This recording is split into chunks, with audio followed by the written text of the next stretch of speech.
Tonight, General Keane shares his own untold story. Back in 2010, he was sent to Afghanistan during the surge under President Obama.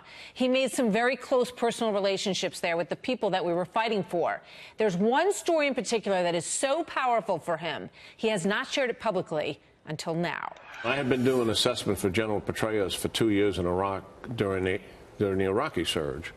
And he asked me to do much the same in Afghanistan when he was assigned there. What I really wanted to focus on in the beginning of the visit, which normally lasted a couple of weeks, were two units that were involved in the heaviest fighting we had ever undertaken in Afghanistan since the beginning of the war. The mission of the patrol was to take me and link up with three tribal chiefs who had been helping the Americans ever since we arrived in the valley, at somewhat risk to themselves. So they put me in the middle of the patrol, a double file, walking down each side of the road, dirt road. The platoon sergeant says, "Sir, make sure you put your foot in the footprint of the soldier in front of you, because just last week we lost a couple of soldiers on this very road due to IED and mines." So off we go, a couple of miles. We hook up with the tribal chiefs in the mud hut, which is used to store harvested grapes. This is a valley full of grapes and vineyards. Three tribal chiefs inside, all carrying AK-47s. They had put a rug down. We sit down, and I started by asking them, why?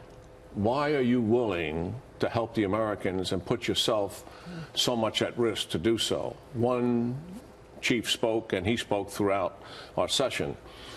He said, "Sir, it's about the future of our children." And the others nodded.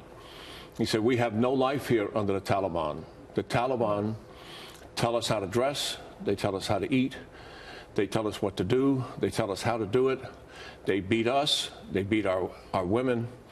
And we get blown up by their IEDs." And he said, "Americans can help us get a future life." I took all of that in, and I said, "Well, Chief, the risk is really significant, to all of you."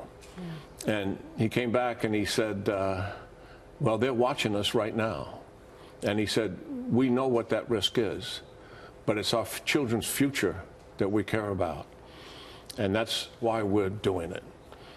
So I said, "I just want to thank you on behalf of the troops that are here, on behalf of General Petraeus, for the sacrifice that you're making." And I said, "Is there anything that we can do to help you?" And he said, "Well, yes, we need a school teacher." And he said, "We need a dirt road to get to the perimeter road and make it easier to get our grapes out, and therefore it'll help us preserve them." And I looked at the battalion commander. I had a battalion commander with me. I had an interpreter. And I said, "What about it?" And he said, "Sir, it's in the system." I said, "Well, look it. If it's not going to work, you call me no matter where I am." I came back a few months later insisting to go back to the same place because I wanted to see what the results were. So now, no foot patrol. We drive right down into the valley. I'm driving along the roads of the valley. There are Taliban, I've been told, have been cleared out entirely. And along the roads are people. They're walking up and down the streets. There's kids. I stop the vehicle. I get out of my vehicle, and I'm talking to the kids. And I had seen no children before, right, and no villagers. And they're waving at us because this is the American troops coming by. So we get up to the village, and the battalion commander meets me, and he says, "Okay, General, I got to prepare you for something." He said, "The chief that you were talking to, he was killed about a week or so after you left. He was assassinated." And he said one of the other chiefs was blown up, and he lost part of his leg. He's going to be at the meeting. He's going to do the talking. So I sat down on the rug, now this time in a village and people all around, and we acknowledged the passing of the chief, praised him for his bravery, for his courage, for his determination to build a better life for his people. And,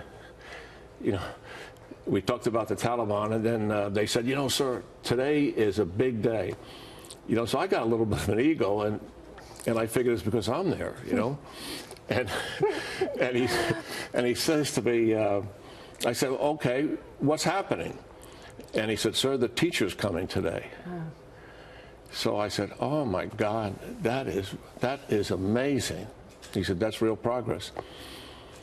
So I said, what about the road? Did you get your road? And he held up 2 fingers. And I looked at the battalion commander. He said, sir, we opened up 2 roads for him. So, you know, I tell this story.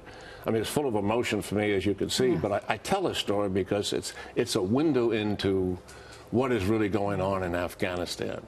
The Taliban are fanatical tyrants who are oppressing their fellow Afghanis.